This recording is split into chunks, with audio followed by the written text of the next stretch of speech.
Hey guys, and welcome to Should You Buy It, where all we do is talk a little bit about the game and whether or not we think it's worth the cost.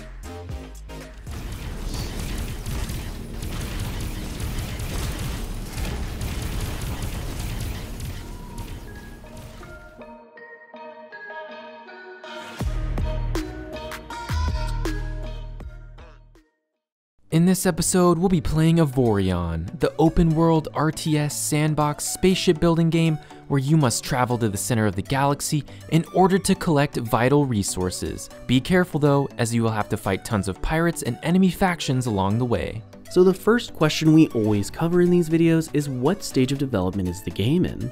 And in this case, Avorion is currently in full release and available on PC for $25. So what exactly is Avorion? Well, Avorion is an open-world game in which you will be traveling across a procedurally generated galaxy. Along the way, you'll discover new factions and find new resources which will allow you to build more advanced parts onto your ship. Avorion is all about the freedom to build your ship in any way you want to.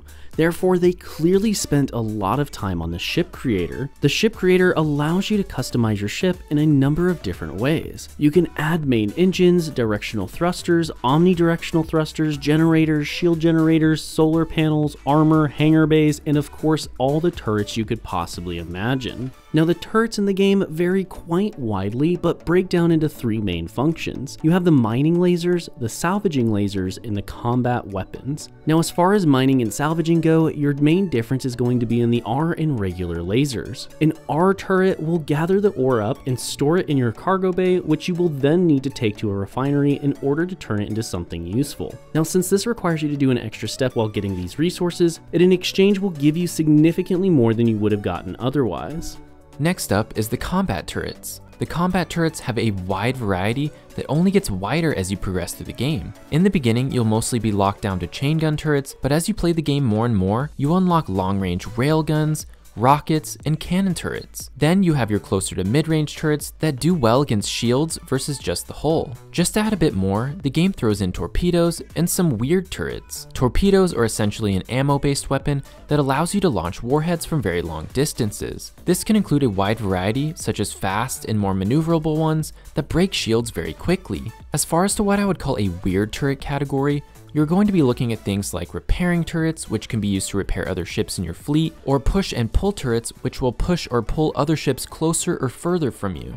Okay, so now that we have built our ship, what is the gameplay actually like? Well, the first thing that is important to talk about is the piloting of your own ship. The controls certainly feel a bit wonky here and there, but after about an hour or so of gameplay, it'll start to feel very intuitive. You can do things like binding specific turrets to auto-fire at incoming torpedoes, or even bind different turrets into different weapon groups. This means that you could make a weapon group of close-range weapon types, or another group of far-range weapon types if that's something that you desire. Now, do be warned, by default there is collision damage, and it's rough. If you have collision turned up all the way to 100%, then if you hit something, you can pretty much expect that any piece of your ship that made contact is probably going to break off. Let's just say we broke a fair amount of ships making this video. What about making money though? I mean, we have to pay for the ship and give its crew a salary, so how do we do that? Well, there's 5 main ways to make money in Avorion, which are quests, mining, salvage, trading, and taking on large groups of pirates. Now some of these things, such as fighting pirates, might be a bit difficult without the help of some systems. Systems are little upgrades you can put into your ship in order to increase its capabilities in some area. For some examples here, you could put in a mining upgrade that will help you see hidden asteroids with tons of minerals in them, or you could put in a turret upgrade to increase the amount of turrets your ship can hold. These are vitally important as it can make your ship significantly better at its task as to if it didn't have a single one of these. Well, what really sets Avorion apart from other games then? Is it just like Space Engineers? Well, Avorion is a space-only kind of game. This means you won't be going anywhere on foot at all. It is restricted to ship flying only gameplay, and thus it has to create some sort of interesting content to compete with other spaceship building games like Space Engineers or Avorion. Well, Avorion has what I can best describe to you as RTS elements. What I mean by this is that you can control each ship in your fleet at the same time, the same way you might on an RTS game. You can select your ship and have it attack a target for you, have it escort you, have it jump to another sector and mine there, and just about everything you would need or want your ship to do. This to us was easily the most innovative part of the game, as it took the more monotonous stuff such as mining asteroids and such out once you got a second ship, and thus allowed you to focus on the more interesting elements of the game such as exploration and combat. So now it's time for the pros and cons section for the video. First up for the pros is that this game is one of the few spaceship building games that actually has fully fleshed out systems that work within it. Now I know other games do, but every single system works in Avorion and does what you would expect from a game like this, which is simply rare to see in this day and age. Next up for the pros is that there is a lot of depth to the ship creation. This means that if you want to build a spaceship that looks very similar to other objects in our world, then you can do that. Will it be the most functioning thing?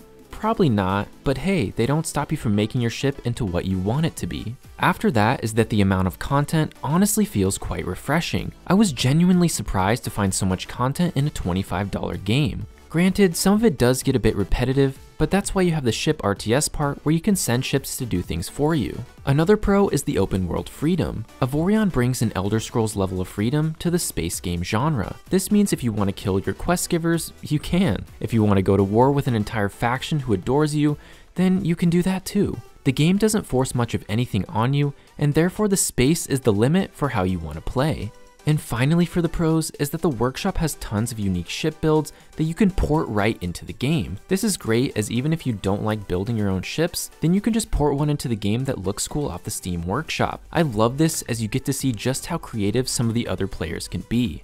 Now for the cons. First up for the cons is that the game does have a story, but it's rather lacking in comparison to most other games. I would love to see a better storyline than, hey, go to the center of the galaxy and stop this bad dude. It's not to say that the game needs a super in-depth one per se, but maybe some optional main storyline that you can choose to follow if that's something you're interested in. And lastly is that after a while, the solo gameplay just gets quite repetitive. While there is a lot of things you can do in Avorion, at the end of the day, it's still going to feel a bit repetitive unless you're willing to go online and play with friends or play on a public server where PvP is enabled. So now it's time for the rating for the game, and when we rate games, we want to get 1 hour of enjoyment out of every $1 that we spend on the game. So for this game in particular, in Avorion, we would want to get roughly 25 hours of enjoyment out of the $25 that we spent. And after putting 24 played hours into this game, we give it